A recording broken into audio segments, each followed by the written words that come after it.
আমার যতটুকু জ্ঞান আছে, এই হুদায়বিয়া যদি বাংলাদেশে আসতো, শুধু ইতিহাসই পড়ি আমরা, এখান থেকে যদি এই শিক্ষাটা নিতে পারতাম, বাংলাদেশে একটা মানুষ আজ গুম হতো না, হারিয়ে যেত না। এই কথা বলছেন না কেন? একটা কথা যদি আপনি ভুল প্রমাণ করতে পারেন, গ্যারান্টি দিয়ে যাচ্ছি, চ্যালেঞ্জ দিয়ে যাচ্ছি, কোনোদিন আর কথা বলবো না। আমার বয়স অল্প, লেখাপড়া যা ছিল বাংলাদেশে একেবারে কম করি নাই, আমি চ্যালেঞ্জ এমনিতেই নাই। 42টা তাফসিরের মতো তাফসির আছে বাংলাদেশে প্রায়। আমি কওমিতে পড়েছি, আলিয়ায় পড়েছি, বিশ্ববিদ্যালয় শেষ করেছি, এখন ডক্টরেট করার জন্য সার্টিফিকেট জমা দিয়েছি। মনে করছেন হুজুর ছোট, যা বলে বলো। আপনি মিলান তো, একটা কথা ভুল প্রমাণ করতে পারেন কিনা, কোন আলেম নিয়ে আসবেন, নিয়ে আসেন। আর যদি প্রমাণ করতে না পারেন ভুল, তাহলে আপনার মেনে নেওয়া লাগবে, কি বলেন? আর যদি মেনে না নেন, বেকারে মাহফিল দিয়েছেন কোন কারণে? লোক দেখানোর জন্য? তাহলে এখন থেকে সিদ্ধান্ত নেন, এলাকায় যদি কোনো অন্যায় অবিচার, সে একজন হোক, কিছু যদি হয়, সোচ্চার হওয়া লাগবে। নবীজি সোচ্চার হয়েছেন, জীবন দেওয়ার জন্য 1399 জন মানুষ প্রস্তুত। ওরা ভয়ের চোটে ওসমানকে ছেড়ে দিয়েছে। আজ বাংলাদেশে যদি আমরা এইরকম কিছু করতে পারতাম, রাম বাম উল্টা পাল্টা পথ দিয়ে পালাতো। বুজুর্গ হয়ে বসে আছে, নবী ছিলেন বুজুর্গ, এর নাম বুজুর্গ। এ বুজুর্গ এখন দেশে আছে? বুজুর্গ হওয়ার জন্য 2 নাম্বার লক্ষণ হুদায়বিয়া থেকে দেখলাম, অনেকগুলো জায়গা আছে এখনো মার্ক করা। আল্লাহর নবী ডাক দিয়েছেন, সাহাবীরা ওসমানকে ওরা ছেড়ে দিয়েছে ঠিক, কিন্তু রাতের বেলা আসবে। যুদ্ধ একটা কৌশল, প্রতিপক্ষকে ঘায়েল করার জন্য বিচক্ষণতা অর্জন করা লাগবে, বিভিন্ন সাইড দিয়ে ভয় দেখানো লাগবে, ওদের অন্তরে ভীতি সৃষ্টি করা লাগবে। এই জন্য তোমরা পায়খানা বানাও কম, আর চোলা বানাও বেশি। গভীর রজনীতে 2 জন গুপ্তচর এসেছে, এসে দেখে শুধু চুলা, মানুষ 1400 বানিয়েছে, 14,000 চুলা। ওরা কয়েক হাজার গোনার পরে বসে দরকার নেই, চুলায় যদি হয় এত, তাবুর ভেতরে মানুষ আছে কত, ফিরে গেছে ভয়ে। ডাক দিয়ে বলে, নেতা আবু সুফিয়ান, পারলাম না মানুষ গণনা করতে। বলে কেন? চুলা যত 2-3 হাজার গোনার পরে আর গণনা করতে পারলাম না। কি করা যায়? এবার যাও 2 জনকে, তোমাদের পাঠালাম মানুষ গুনতে, তোমরা চুলা গুনেছো। সকালবেলা এসে দেখে এক একটা পায়খানার সামনে প্রায় 150-200 মানুষ। নবীজি জানিয়েছিলেন মানুষ 14,000, পায়খানা বানাবো 14টা। ওরা এসে পায়খানার লাইন গুনতেছে, 2-3 লাইন গোনার পরে বছর দরকার নেই। পায়খানায় যদি এই মানুষের লাইন হয়, তো তাবুর ভেতরে কত! ভয়ে চটে গেছে, দৌড় দিয়ে চলে। আল্লাহর নবী কথাটা বললাম কেন? এই কান লাগান। নবীজির বিচক্ষণতা ছিল, নবী বুদ্ধিমান ছিলেন, আল্লাহর নবী দূরদর্শিতা ছিল, আল্লাহর নবী সমরবিদ ছিলেন। প্রতিপক্ষকে ঘায়েল করার জন্য বিভিন্ন কৌশল অবলম্বন করা লাগবে। আজ পৃথিবীর সব জায়গা রাম আর বামদের হাতে। এদেরকে ঘায়েল করার জন্য, এদেরকে দুর্বল করার জন্য কিছু আমাদের হাতে নেই। এই যে স্যাটেলাইট গুলো একটা আমাদের হাতে আছে, ওরা যেটা নিয়ে আমাদের চরিত্রগুলো ধ্বংস করে ফেলছে। আজ ফেসবুক যারা ব্যবহার করে, ইন্টারনেট যারা ব্যবহার করে, ইউটিউব, টিউবম্যাট, ভারত থেকে আসা ওই পিন আপ করা পত্রিকাগুলো, ভারতের 36টা চ্যানেল সহ সব কিছু ওদের হাতে। আর আমরা বলছি সব হারাম, আমরা আছি লা ইলাহা ইল্লাল্লাহ নিয়ে। আপনি যদি এই লা ইলাহা ইল্লাল্লাহটা প্রতিষ্ঠা করতে চান, প্রচার মাধ্যমগুলো দরকার আছে না নেই? আল্লাহর নবী যেদিন নবুয়ত পেয়েছিলেন, সাফা পাহাড় তো নিজের চোখে দেখলাম, বিশ্বনবী ওই পাহাড়ে উঠে লাল কাপড় উড়িয়ে দিলেন। তার মানে ওই সময়ের প্রযুক্তি, ওই সময়ের স্যাটেলাইট ছিল লাল কাপড়। কেউ বিপদে পড়লে লাল কাপড় উড়িয়ে দিত, মানুষ মনে করত লোকটা বিপদে পড়েছে, সবাই আসতো।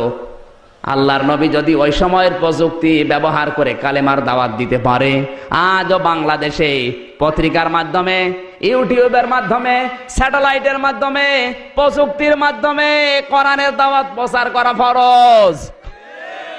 আর উনি হারাম হারাম হারাম করতে করতে নিচেও হারাম হয়ে গেছে। কাবা শরীফের ইমাম আব্দুর রহমান সোদাইসির চাইতে কি আপনি বড় হুজুর? না না, কয়জন বললেন? বাকিগুলো তো খোঁজ খবর রাখেন না। তাই কাবার ইমাম শুধু ইমাম না, মক্কার উম্মুল কোরা বিশ্ববিদ্যালয়ের অধ্যাপক, মক্কার প্রশাসনের তিনি প্রধান বিচারপতির দায়িত্ব পালন করছেন। তার রায় অনুযায়ী মানুষের জীবন মরণের ফায়সালা হয়। তিনি রায় দেন বিচারপতি হিসাবে। তিনি শুধু ইমাম না, আজ 30 বছর কাবার ইমামতি করছে, আজ পর্যন্ত একটা লোকমা দিতে পারে না। তার পেছনে নামাজ পড়লে মনে হয় কোরআন শরীফ এখনই নাজিল হচ্ছে। আমি 8 বার পেয়েছিলাম তাকে। এইবার চেহারা দেখলে মনে হয় নূর ঝরছে। সেই লোকটা যখন বক্তব্য দেয় সেমিনারে, সিম্পোজিয়ামে, কাবা শরীফে যখন খুতবা দেয়, এই যে হজের খুতবা দিল এবার, ওটা ইউটিউবে, টিউবমেটে, ফেসবুকে, ইন্টারনেটে, সারা বিশ্বে 1 সেকেন্ডে ছড়িয়ে গেছে। উনি কি জানতেন না যে আমার চেহারা যদি ইন্টারনেটে দিয়ে দেয়, পৃথিবীর মানুষ দেখলে আমার গোনা হবে? জানতেন না? এই কথা বলেন না কেন? কোন কারণে ছড়িয়ে দিলেন বলেন? তার নিয়ত তো খারাপ। তার চাইতে আপনার বুজুর্গি বড় বেশি হয়ে গেছে। মন অত সংকীর্ণ কেন আপনার? ইসলাম প্রচার করার জন্য একটা মাধ্যম আমাদের হাতে নেই। মানে বুজুর্গ হয়ে বসে আছে। নবী ছিলেন বুজুর্গ, নবীর কৌশল ছিল। হযরত ওমর ছিলেন প্রধান বিচারপতি। আজ বাংলাদেশের 96% মুসলমান, বিচারপতি একজন হিন্দু। হ্যাঁ বলেন, সব দোষ তো মনে হয় শেষকে সিনহার। ঠিক, দোষ আমাদের। একটা যোগ্যতা নেই আমাদের। আজ এসকে সিনহা ঢাকা বিশ্ববিদ্যালয়ের ছাত্র, আর উনি তো বারান্দায় যেতে পারবেন না। উনি ছেলেকে হুজুর বানিয়ে খেজুর বানিয়ে বসে আছে। কে বলেছে আপনার ছেলেকে হুজুর বানানো লাগবে? ওরা ইসলাম ধ্বংস করার জন্য যা ব্যবহার করছে, ওয়া'উদ্দু লাহুম মাসতাতা'তুম মিন কুওয়াতি ওয়া মিন রিবাতিল খায়ল, সূরা আনফাল 10 নম্বর পারা 3 নম্বর পৃষ্ঠা 13 নম্বর লাইনে 60 নম্বর আয়াতের প্রথম অংশে আছে। এই খায়েল মানে শুধু ঘোড়া না, খায়েল মানে ইন্টারনেট, খায়েল মানে ফেসবুক, খায়েল মানে ক্ষমতা, খায়েল মানে ডাক্তারি। যা ধরবেন আধুনিক তাফসীর যেগুলো বের হচ্ছে এগুলো পড়েন তো, পড়াশোনা তো করেন। ওর বাবা যা বলো তাই বিশ্বাস করে। খায়েলের ব্যাখ্যায় প্রায় 99টা অর্থ লিখেছে তাফসীরে। উনি সেই ঘোড়া নিয়ে পড়ে আছে। ঘোড়া এখন চলে, এখন চলছে ইন্টারনেট, এখন চলছে কম্পিউটার, এখন চলছে কামান, এখন চলছে অ্যাটম বোম। এইগুলো আজ হাতে নেওয়া দরকার। আজ একটা ডাক্তার আমাদের হাতে নেই, আছে ডাক্তার? সব ডাক্তার এখন রাম মামদের ছেলে মেয়েরা, আর আমরা আঙ্গুল চুষছি। ছেলেকে হুজুর বানিয়ে একটা খেজুর মসজিদে বসিয়ে রেখেছি। কি হবে ও হুজুর দিয়ে? পৃথিবী পরিবর্তনের জন্য যে সমস্ত সিস্টেম গুলো হাতে নেওয়া লাগবে। শুধু দাড়ি মুখে নিয়ে, জব্বা গায়ে দিয়ে, পাগড়ি আতা মাথায় নিয়ে পীর হওয়ার নাম ইসলাম না। আপনার একটা যোগ্যতা নেই, কি দিয়ে চালাবেন দুনিয়া বলেন? বাংলাদেশের একটা ডিসি আমাদের হাতে নেই, একটা এসপি নেই, একটা ওসি নেই, একটা টিওনো নেই, একটা ডাক্তার নেই, একটা ইঞ্জিনিয়ার নেই, একটা বৈজ্ঞানিক নেই, একটা পাইলট নেই, কিচ্ছু নেই। উনি শুধু সুবহানাল্লাহ নিয়ে আসে। মায়েরও খেয়েছে সেরকম। নবীজি বদরের ময়দানে যাওয়ার সময় সাহাবীদেরকে বললেন, অস্ত্র নেই কার কার? বলছে হুজুর আমার। এদিকে আসো, খেজুর গাছের বাকল নিয়ে আসো। খেজুর গাছের বাকল হাতে ধরিয়ে বলছে এটা অস্ত্রের মতো কাজ হবে। ময়দানে যাওয়ার সময় খালি হাতে না, খেজুর গাছের বাকল নিয়ে হলে যাওয়া লাগবে। আর উনি ময়দানে গেছে তসবিহ নিয়ে। একটা কথা ভুল প্রমাণ করেন তো করেন, কোন কারণে আপনি তসবিহ নিয়ে আসবেন? ওরা কামান নিয়ে আসতেছে, ওরা অ্যাটম বোম নিয়ে আসছে, আর উনি তসবিহ নিয়ে সুবহানাল্লাহ পড়ছে। 60 করে ফেলবেন মেরে। এই নবী যাইতে আপনি বড় বুজুর্গ, নবী জানতেন না যে বদরের ময়দানে ওরা আসতেছে সাজগজ করে, আমরা একটু তসবিহ নিয়ে যাই? পারতেন না? কোন কারণে? অস্ত্র নেই, তারপরও বলে খেজুর গাছের বাকল নিয়ে আস। ইসলাম বলতে ইসলামের হর্ষায়ও বোঝে না। এখন যদি বলেন হুজুর আপনি বেশি বোঝেন, আমি বেশি না। ইসলাম নেওয়া লাগবে মক্কা মদিনা থেকে। আপনি নিজে ইসলাম বানাবেন, ওর নাম ইসলাম না। মক্কা মদিনায় রাসূল যা করেছেন ওইটাই ইসলাম, নাকি আপনি বেশি বোঝেন? ছেলেকে ডাক্তার বানাতে হবে। বগুড়ার লোকেরা কান খাড়া করে শোনেন, ইসলাম প্রতিষ্ঠা করার জন্য, প্রচার করার জন্য, প্রসার করার জন্য আপনার ছেলে যদি ডাক্তার হয়, ইঞ্জিনিয়ার হয়, বৈজ্ঞানিক হয়, ডিসি হয়, একটা ডিসি বানাতে যত টাকা খরচ হয়েছে আপনার 10 লাখ, 20 লাখ, 20 লাখ টাকা আল্লাহর রাস্তায় দান করা সওয়াব হবে। কিন্তু প্রথমে তাকে কোরআনের জ্ঞান শিক্ষা দিয়ে নেবেন। যতটুকু জানলে ইসলাম মেনে চলা যায় অতটুকু জ্ঞান তাকে শিক্ষা দেন। এরপর আপনি টিওনো বানান, ওসি বানান, এসপি বানান, ডাক্তার বানান, কোনো অসুবিধা নেই। আপনার নিয়ত থাকবে আমার ছেলে ডিসি হয়ে বগুড়া জেলায় ভালো ভালো কাজের আঞ্জাম দেবে। আজ আমাদের চিকিৎসা বিভাগের দিকে তাকালে মনে হয় জাহান্নাম হয়ে গেছে। একটা ডাক্তারের চরিত্র দেখান তো। আল্লাহর পরে মানুষ যদি কাউকে বিশ্বাস করে সেটা হচ্ছে ডাক্তার। এই কথা বলছেন না কেন? কিন্তু এরা আজ কষায় কাদের হয়ে বসে আছে। আমার যতটুকু ধারণা বাংলাদেশ সম্পর্কে, এই দেশে যদি কাউকে ডাকাইতে ধরে তার বেঁচে থাকার সম্ভাবনা আছে, কিন্তু কাউকে যদি ডাকাইতে ধরে, ডাক্তার ধরে, ও নির্ঘাত মারা যাবে। ওই যে আমার গাড়ির ড্রাইভার, ওরে কয়েকদিন আগে ডাকাতে ধরেছিল ওই লালন শাহ মাজারের কাছে, লালন শাহ ব্রিজ। ডাকাতে ধরে যা পেয়েছে সব কেড়ে নিয়েছে, গেঞ্জি পর্যন্ত খুলে নিয়েছে। যাওয়ার সময় বসে তোর কাছে ভাড়া আছে? বসে না। 200 টাকা দিয়ে বসে ভাড়া দিয়ে দিলাম, বাড়ি চলে যা। ড্রাইভার আমারে বসে হুজুর ডাকাত হলেও ইমানদার ডাকাত, আমার ভাড়া দিয়ে দিল।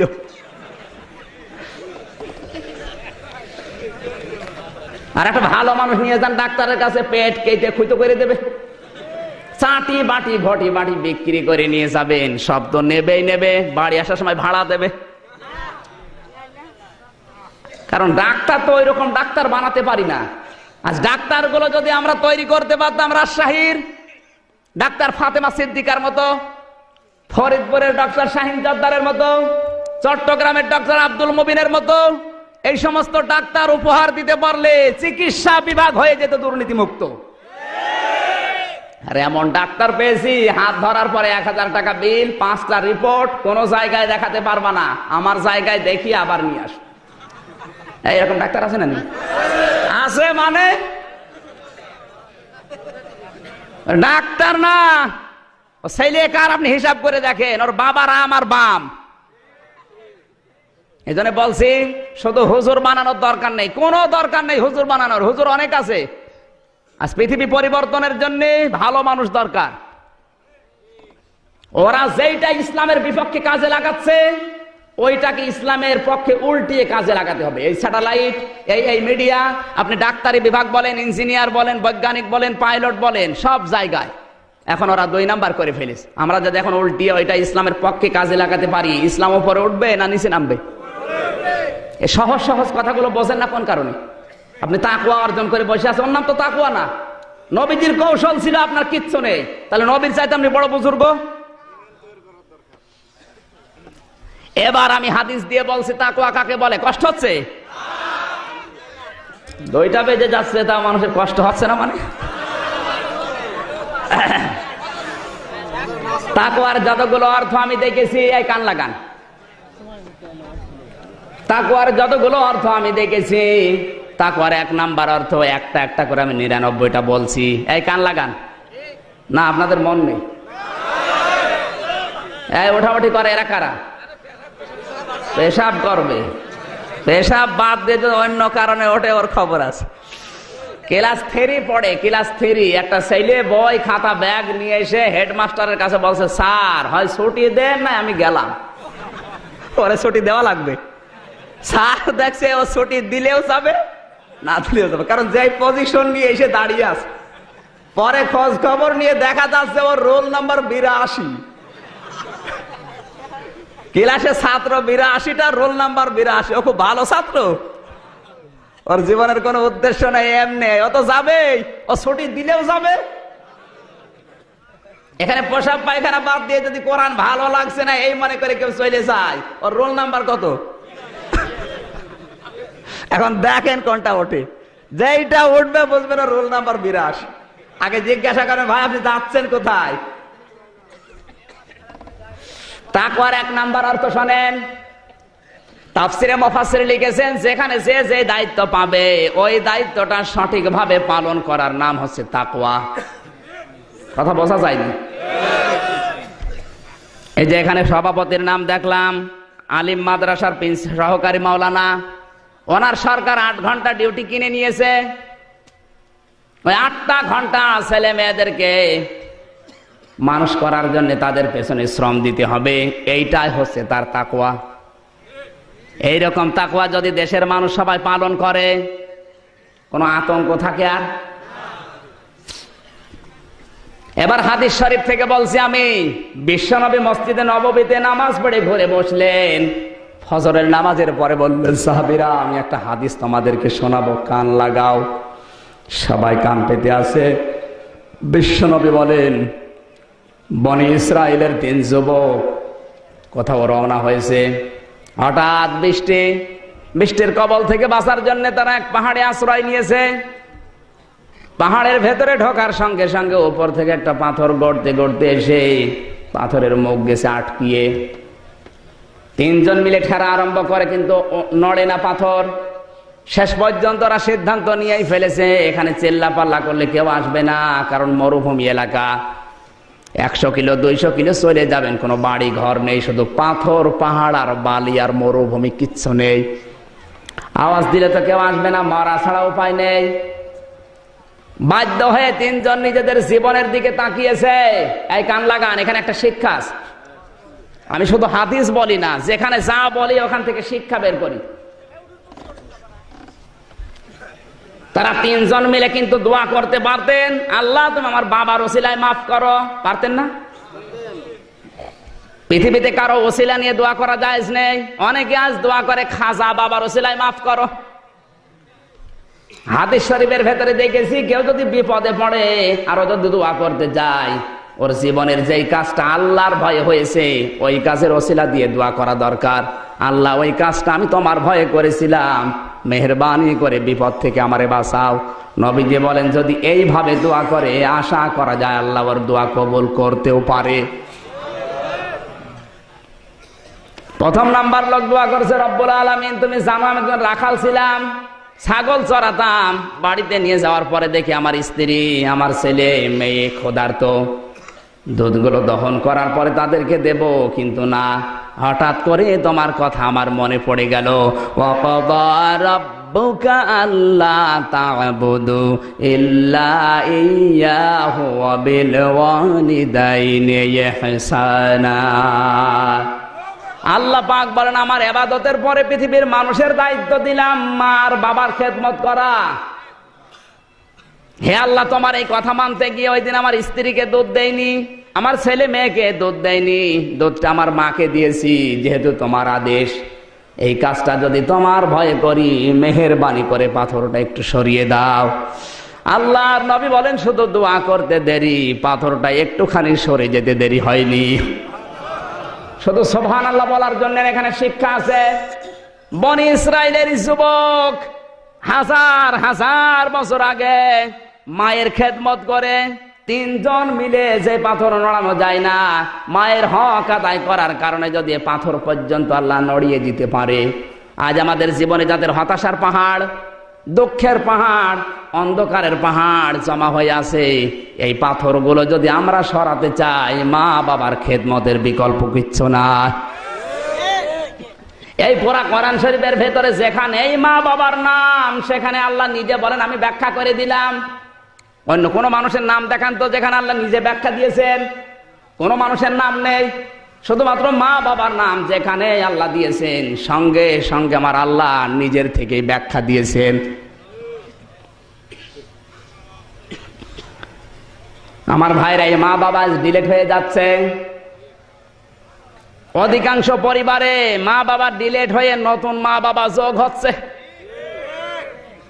আমাদের আগের ব্যাচের এক ভাই, আমার রিলেটেড, এত গরিব, মা বাবা কষ্ট করে লেখাপড়া করিয়েছে, মাস্টার্স পরীক্ষা দেবে, কিন্তু তার ফি নেই। মা বাবা বাধ্য হয়ে রোজা রেখেছে 2 জন। যেহেতু রোজা রাখলে 2 বার খাবার খাওয়া লাগে, 1 বার খাওয়া লাগে না। একবারের খাবার বাঁচিয়ে ওই টাকা দিয়ে মানুষের কাছে হাত পেতে পেতে কিছু টাকা নিয়ে ওইটা নিয়ে পরীক্ষার ফি দিয়েছে মাস্টার্সে। মাস্টার্স পাস করার পরে ঢাকাতে একটা চাকরি পেয়েছে, পছন্দ করে বিয়ে করে ওখানেই থাকে। বউটা এমন, মা বাবার কথা শুনলে শুধু গরম দেয়, আসতে দেয় না। আমার মনে হয় এরকম মা বাবা এখন দুনিয়ায় নেই। এরকম বউ এখন হাজার হাজার। যে বউগুলো বিবাহ করার পরে মনে করে স্বামী আমার একার, মা বাবা সব ডিলেট, এই বউটা এরকম দরজাল। যেই মা বাবার কথা শোনে তখনই গরম দেয়, রাগারাগি করে। ছেলেটা বাধ্য হয়ে মা বাবার কথা আর বলে না। প্রায় 2 বছর হয়ে গেছে, 2টা বছর পার হয়ে গেছে। মার বাবা একটাই সন্তান, 65 বছর বয়স বাবার। অসুস্থ হয়ে গেছে বাবা, এই বয়সে আমি কাজ করতেও পারে না, জমি জায়গা তো নেই। বাধ্য হয়ে একটা ছাগল ছিল, ওটা বিক্রি করে একটা ভাঙা রিক্সা কিনেছে। দিনের বেলা রিক্সা নিয়ে বের হয় না, ছেলের বদনাম হবে। লোকে বলবে তোমার ছেলে এত বড় চাকরি করে তুমি এই কাজ করো।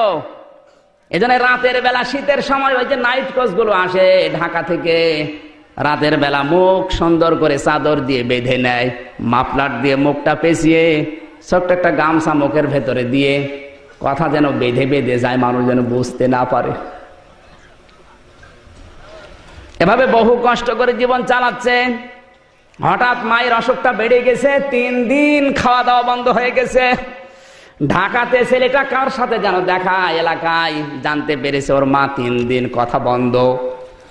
বাধ্য হয়ে রাতের বেলা বাড়িতে এসেছে। নাইট কোচে রাতের বেলা 2টার সময় নেমেছে, দেখে কোনো গাড়ি ঘোড়া নেই বাড়ি যাওয়ার জন্য। একটা রিকশা টিম টিম করে আলো জ্বলছে, ডাক দিয়ে বলে এই খালি এইদিকে আয়। ওখানে যাওয়ার পরে বলছে স্যার আপনি যাবেন কোথায়? অমকের বাড়িতে। জিজ্ঞাসা করে আপনার অমকে কি হয়? বলে যা হয় হোক, আপনি যাবেন কিনা? ওঠেন আপনি। ছেলেকে রিকশায় তুলে চলছে, কিন্তু মুরব্বী মানুষ, রিকশাও ভাঙা, ভালোভাবে চলতেও পারে না। ছেলেটা পিঠের উপরে থাবা দিয়ে বলছে চালাতে পারো, রাতের বেলা নিয়ে আসো কোন কারণে? কিছু দূর যাওয়ার পরে যে চালাতে আস্তে আস্তে যায়, আবার দিয়েছে থাবা। ডাক দিয়ে বসে ছেলে মেয়ে নেই তোমার, এই বয়সে রিকশা চালাও। বুকের ভেতরের ব্যথাটা যেন মোচড় দিয়ে উঠেছে। দ্বিতীয়বার থাবা খাওয়ার পরে আর সহ্য করতে পারে নাই মুরব্বী মানুষ, রিকশা থেকে নেমে ডাক দিয়ে বলছে স্যার আপনার মোবাইলের লাইট একটু মারেন তো।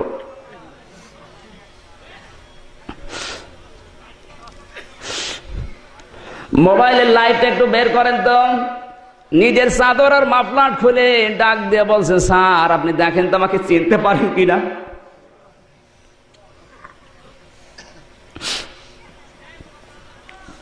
তোমাকে স্যার বানাতে গিয়ে আজ আমার এই অবস্থা। পরীক্ষার ফি দিতে পারছিলে না, রোজা রেখে রেখে তোমাকে আমি স্যার বানিয়েছি। রাতের বেলা বের হয়ে এই কারণে দিনের বেলা বের হতে পারি না, তোমার সম্মানের কারণে। তোমার মাস 3 দিন পড়ে আছে, ঔষধের পয়সা নেই, বাধ্য হয়ে মাফলার জড়িয়ে বের হলাম যেন মানুষ চিনতে না পারে।